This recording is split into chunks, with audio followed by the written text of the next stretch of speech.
pratique dans d'autres locaux. Et donc, j'ai le plaisir, en tant que doyen de la faculté de théologie protestante, d'ouvrir ce cycle de conférences, Les religions en débat, autour du thème « Le début de la vie humaine, vu par les grandes religions ». L'an dernier, ce cycle avait porté sur la notion de croyance. Qu'est-ce que ça signifie croire en quelque chose? Et comment cela se traduit concrètement en termes de croyance, bien entendu, mais surtout aussi de pratique, de rites, etc.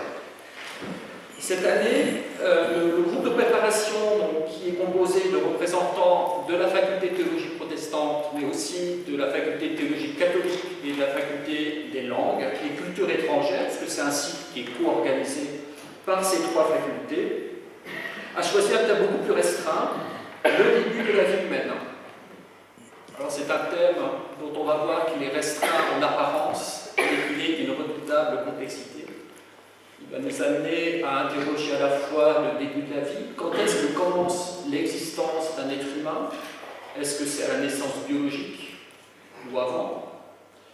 Bien entendu aussi des questions de bioéthique, d'avortement, de filiation, de relations entre parents et enfants, etc. Ce cycle a reçu un soutien de l'Université de Strasbourg et je tiens à remercier l'Université pour ce soutien financier, grâce auquel toutes les conférences sont diffusées en direct sur Internet et seront visibles après coup, en streaming, sur au moins le site de la faculté de théologie protestante, mais je présume aussi sur le site des autres facultés, sur YouTube, sur iTunes U, etc. Donc vous trouverez normalement assez facilement après coup sur Internet si vous avez envie de réécouter les interventions ou de les communiquer peut-être à des amis s'ils peuvent être intéressés.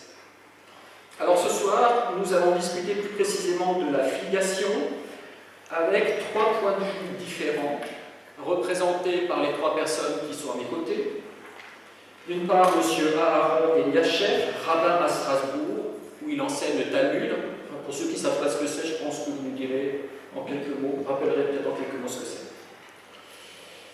René Heyer, ancien doyen et enseignant de la faculté de théologie catholique, qui a notamment publié à Paris en 2006 un livre intitulé La condition sexuelle.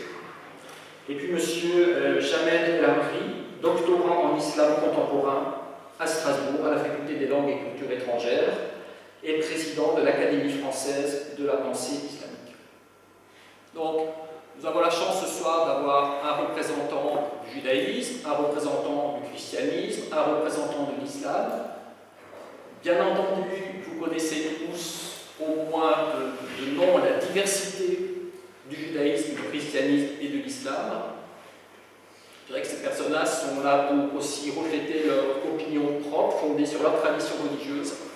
Aucun d'entre eux n'est bien entendu le porte-parole de sa religion et est là pour réduire entièrement la diversité de chacune des religions à une unité factice. Donc, ça va être des points de vue informés, autorisés, qui vont vous être présentés, mais en aucun cas l'unique point de vue juif, l'unique point de vue chrétien ou l'unique point de vue musulman. Je crois que c'est important de le préciser. Vous pourrez, le cas échéant, poser des questions, approfondir, ouvrir lors de la discussion qui suivra les trois présentations qui vont avoir lieu maintenant.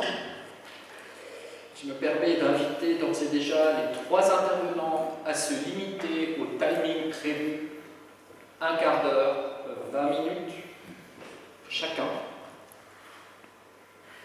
Pas plus, je me permettrai d'être un peu vigilant sur le temps, et c'est d'autant plus qu'on a malheureusement commencé en retard pour des raisons indépendantes de nos volontés, notamment